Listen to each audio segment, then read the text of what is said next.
누가복음 강해 오늘 다 같이 보실 말씀은 누가복음 19장 13절 14절 2절입니다. 누가복음 19장 13절 14절. 누가복음 19장 13절 14절. 제가 받들어 읽겠습니다. 그리하여 자기 종 10명을 불러 그들에게 10문화를 주며 말하기를 내가 올 때까지 장사하라고 하였더니 그의 백성이 그를 미워하여 그의 뒤로 소식을 보내어 말하기를 우리는 이 사람이 우리를 통치하는 것을 원치 아니한다고 하더라. 네, 오늘은 파운드의 비유 두 번째 시간입니다. 파운드의 비유 두 번째 시간이고요. 휴거를 앞둔 그리스도인의 의무라는 소제목으로 말씀을 전하겠습니다. 자, 13절부터 보시죠. 네, 13절에서 우리가 특히 주목해서 보셔야 될 부분은 내가 올 때까지 장사하라 이 말입니다. 여러분들 이 말씀을 만판에 오늘 이후로 굳게 새기시기 바랍니다. 이것은 모든 그리스도인 군사에게 주시는 우리 주 예수 그리스도의 진군 명령입니다. 내가 올 때까지 장사하라. 영어로는요, occupy till I come 이래 되어 있습니다. occupy라는 단어는요, 원래 오늘 현대 영어 사전을 보시면은 차지하다 이런 뜻으로 주로 사용됩니다. 그런데 웹스터 1828년판 사전에 보시면요, occupy는 이런 뜻이 있어요. to follow business. 그러니까 통상하다, 교역하다 이런 뜻이 있다 이 말이에요. 통상하고 교역하고 또 to negotiate, 수행하다 이런 뜻도 갖고 있습니다.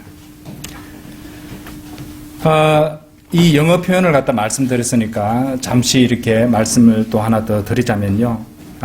2011년에 이 오바마 대통령 집권 시절에 이 월스트리트에서 Occupy Wall Street이라는 이 막시스트 시위가 있었습니다. 월가를 점령하라 이런 식의 구호였죠. 러크만 목사님에 따르면요, 이 운동 Occupy Wall Street이라는 이 운동의 이름도 킹제임스 성경에서 여기 나오는 이 아큐파이에서 딴 그런 것이라고 합니다. 근데 그들은 그런 운동을 하는 자들은 성경을 대다수가 믿지 않는 자들인데 성경에서 벗어날 수 없는 그런 것을 보여주는 부분이기도 하다고 럭한 목사님은 주석서에서 설명하고 계십니다. 왜냐하면 NIV나 NASV, NKJV 같은 이 변개된 역본에서는 그 부분을 occupy라는 단어를 없애버렸거든요.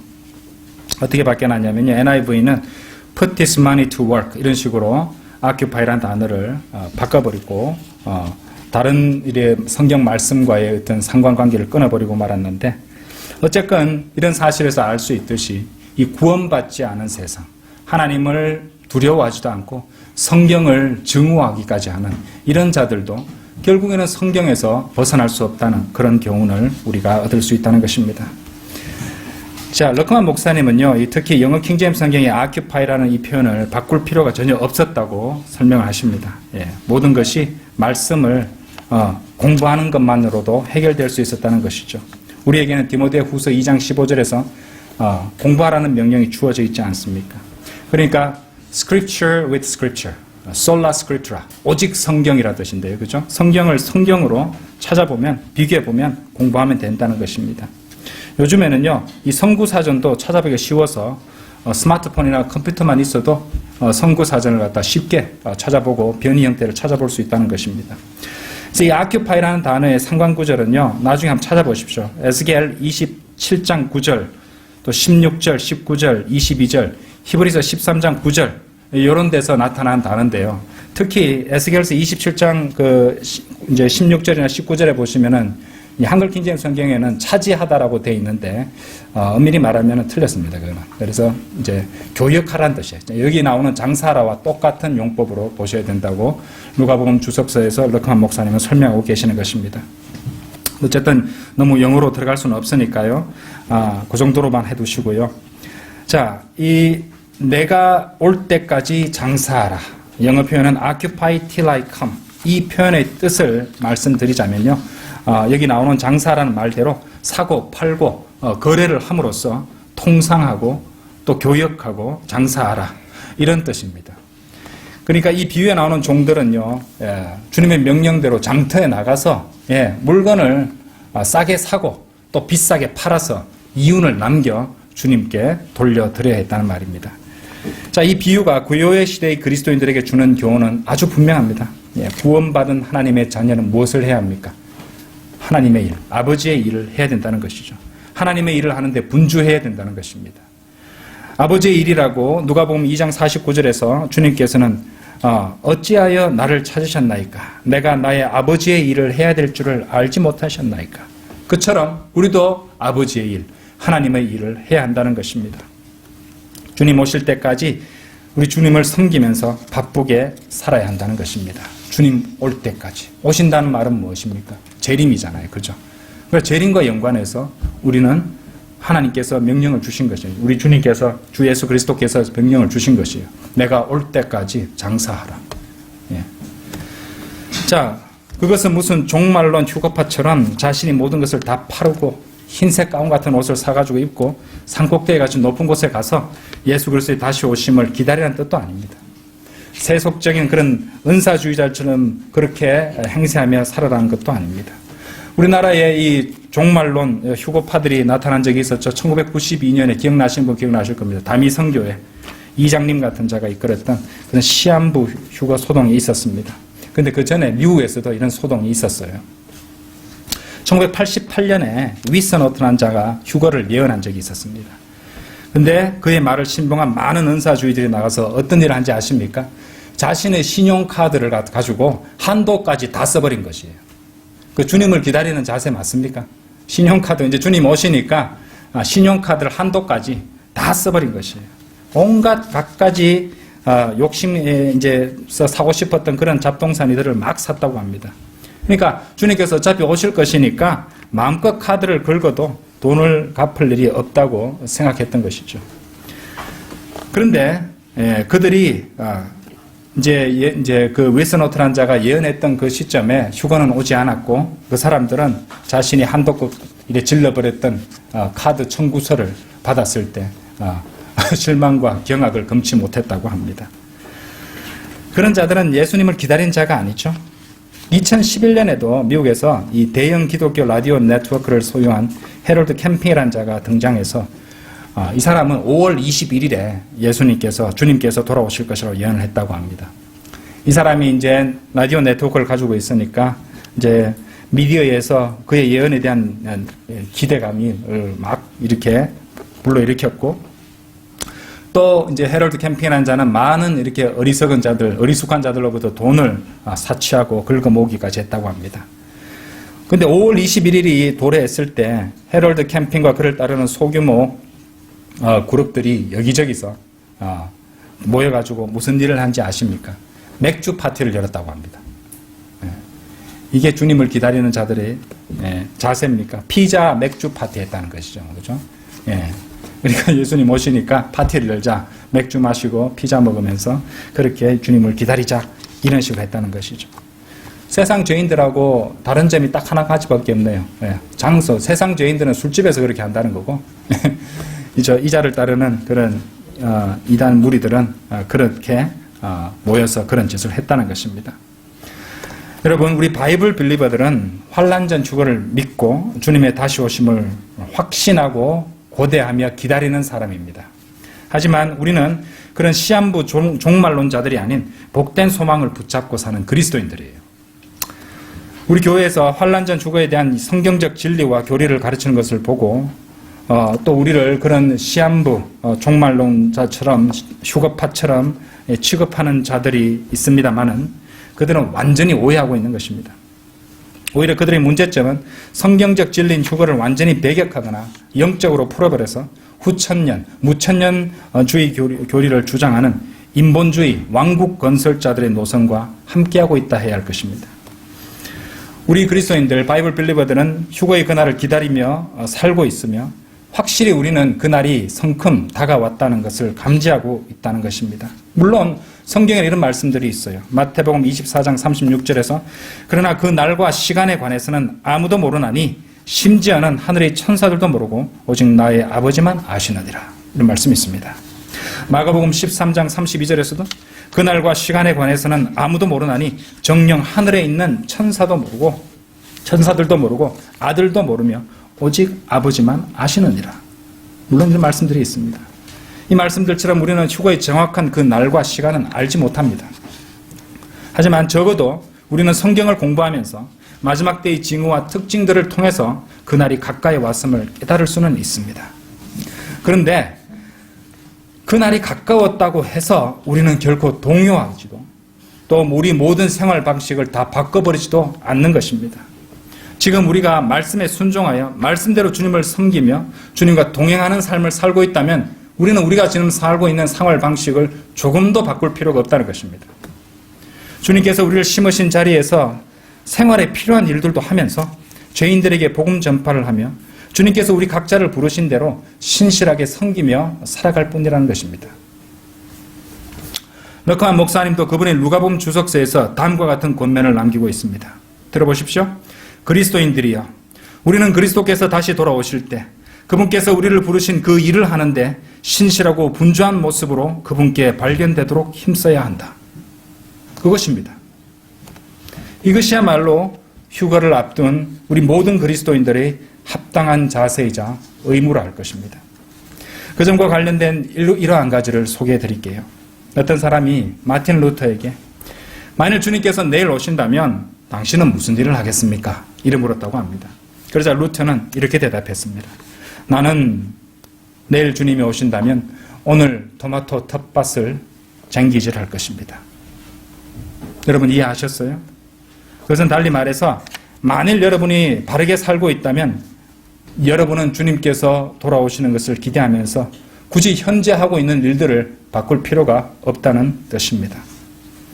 그런데 럭커만 목사님에 따르면요, 이 성경학교라든지 펜사콜라 신학원이라든지 이런 성경학교에 다니는 학생들은 이런 문제와 관련해서 큰 문제 하나를 갖고 있다고 합니다. 뭐냐? 이제 그들이 신학교에 와서 이제 바이블 빌리버 신학교에 와서 재림에 대한 메시지를 듣고 배우면서 생각을 하는 것이에요. 아, 더 이상 이렇게 내가 학교에서 공부나 하면서 시간을 낭비할 수 없다.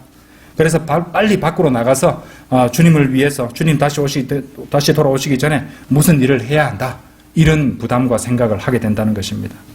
그런데 그렇게 생각하고 학교를 박차고 나간 사람들 대부분은 단지 몇 년간 그 일을 하다가 그 다음에는 완전히 시야에서 사라져버리고 만다고 합니다.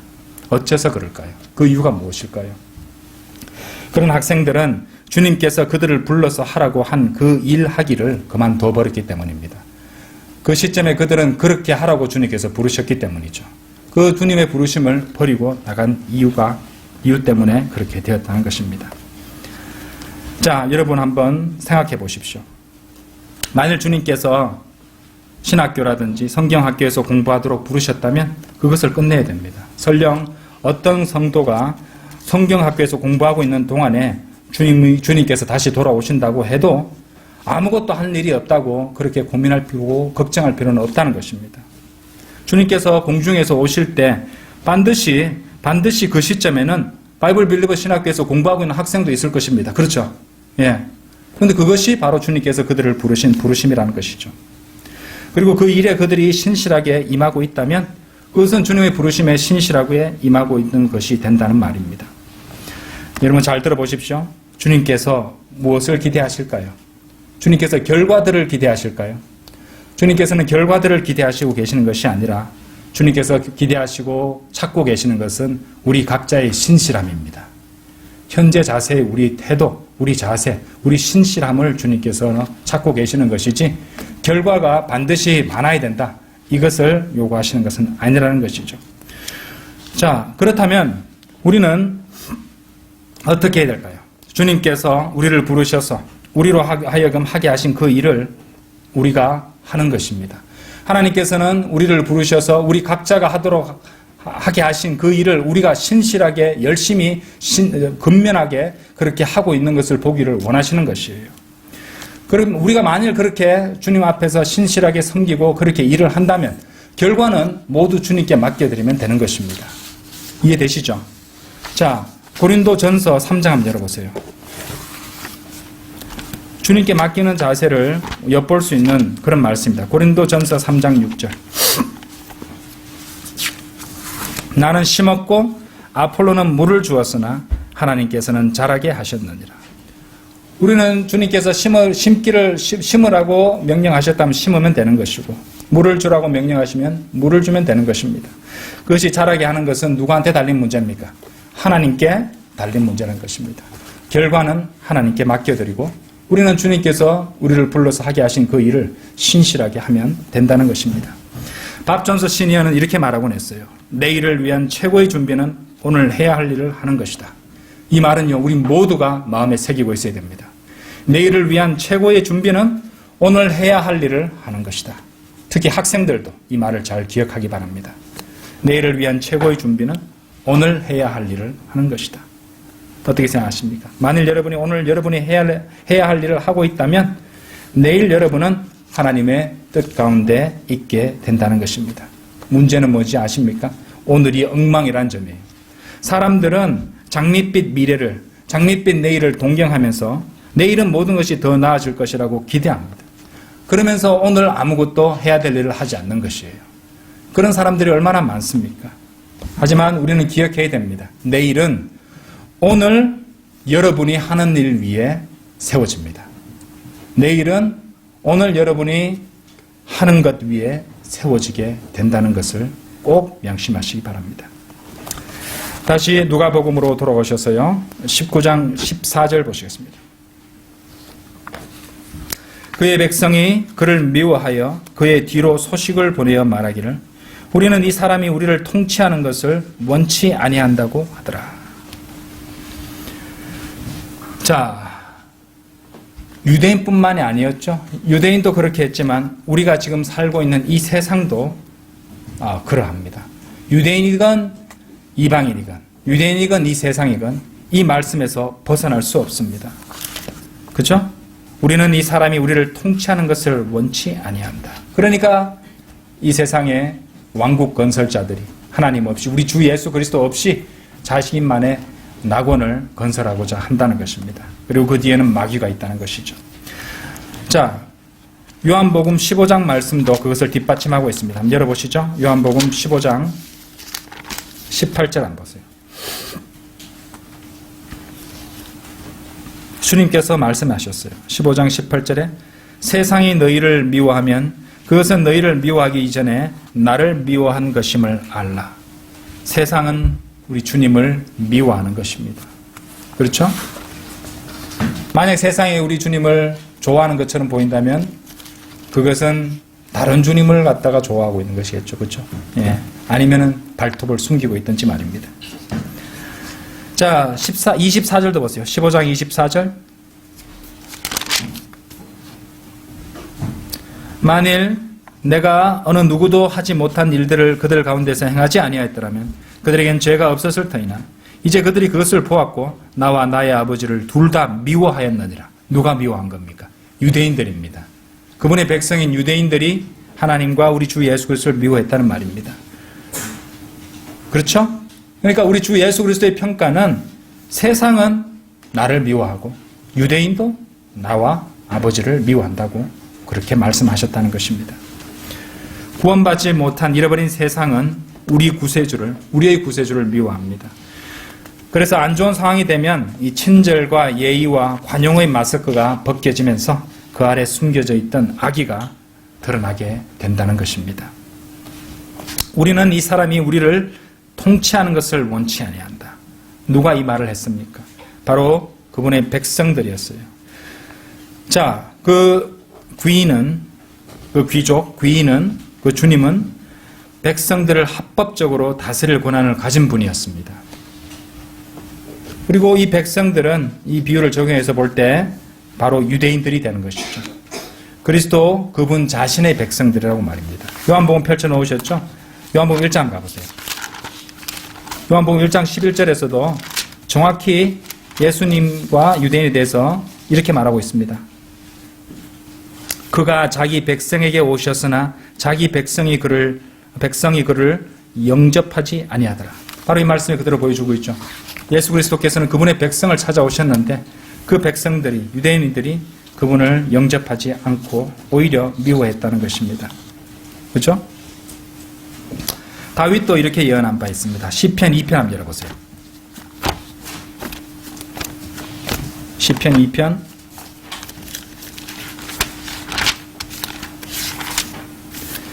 2편 2절. 땅의 왕들이 나서고 치리자들이 서로 의논하여 주와 그의 기름 부음 받은 이. 기름 부음 받은 이가 누굽니까? 바로 그리스도시죠.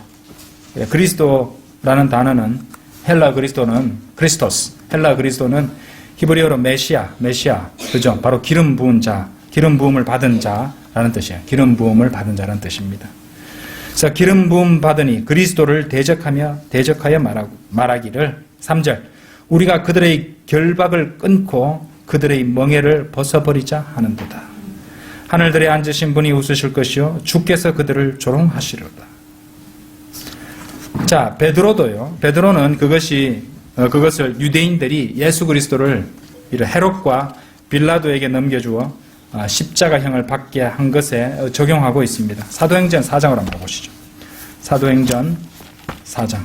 성경 곳곳에서 그것을 증거하고 있습니다. 4장 25절에서 28절입니다.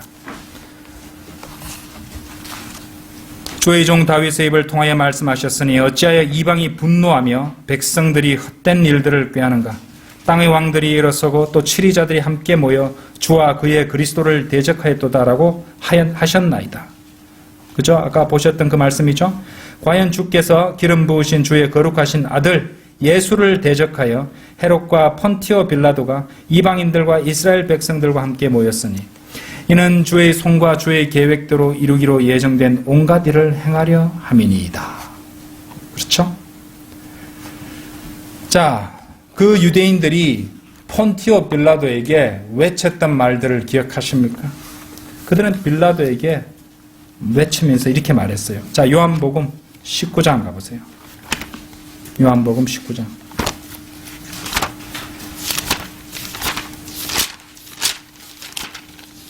요한복음 19장 15절입니다. 그들이 소리 지르기를 쳐다나소서 그를 십자가에 못 박으소서라고 하더라. 빌라도가 그들에게 말하기를 너희의 왕을 내가 십자가에 못 박으려고 하니 선임 제사장들이 대답하기를 카이사 외에는 우리에게 왕이 없나이다 라고 하더라. 정말로 그들은 무슨 말을 하고 있는지 몰랐던 거예요. 그들에게 엄청난 저주를 가져오는 말을 했습니다. 카이사 외에는 우리에게 왕이 없나이다. 그렇죠? 예. 우리는 이 사람이 우리를 통치하는 것을 원치 아니한다. 일맥상통하는 말이죠. 그들은 예수 그리스도께서 그들을 다스리는 것을 원치 않았던 것입니다. 그들이 원치 않았기 때문에 그 결과 어떤 결과가 생겼습니까? 그들은 그리스도를 거부한 까닭에 저주를 받고 말았어요. 그리고 그들은 1년에 막이 들린 미친 자들의 지배를 받게 되었습니다. 역사가 그것을 증명하고 있습니다. 티베리우스, 칼리클라, 네로 같은 로마 황제들, 그리고 교황들, 그리고 아돌프 히틀러까지 이르도록 말입니다. 끔찍한 저주를 받게 되었던 것입니다. 여러분, 그거는 이스라엘만 그런 건 아니죠? 인간 개개인에게도 우리는 그것을 적용할 수 있습니다. 예수 그리스도를 자신의 주님으로 믿고 영접하기를 싫어하는 모든 죄인들의 운명도 그것과 크게 다르지 않습니다. 결국 그렇게 되면 그들은 이 세상의 신의 마귀의 종노릇을 하다가 죽어서는 영원히 꺼지지 않는 불길 가운데서 고통을 겪게 된다는 것입니다. 그러므로 우리는 어떻게 해야 될까요? 휴거의 날이 더욱더 가까워진 지금 어떤 무지한 자들처럼 동요되지 말고 오히려 언제나처럼 마찬가지로 그 불쌍한 죄인들에게 복음을 전하며 주님께서 우리에게 위탁하신 그 모든 아버지의 일들, 하나님의 일들을 신실하게 그리고 분주하게 해야 할 것입니다. 우리는 주님이 오실 때까지 장사해야 됩니다. 그렇다고 언젠가 사라져버릴 세상의 돈을 벌기 위한 장사가 아니라 열심히 신실하게 장사하여 하나님의 일을 하고 잃어버린 혼들을 주님께로 이겨와 주님께 이익을 돌려드려야 됩니다. 그것이 바로 우리 모든 그리스도인들의 임무고 의무이기 때문입니다. 다 같이 기도드리겠습니다.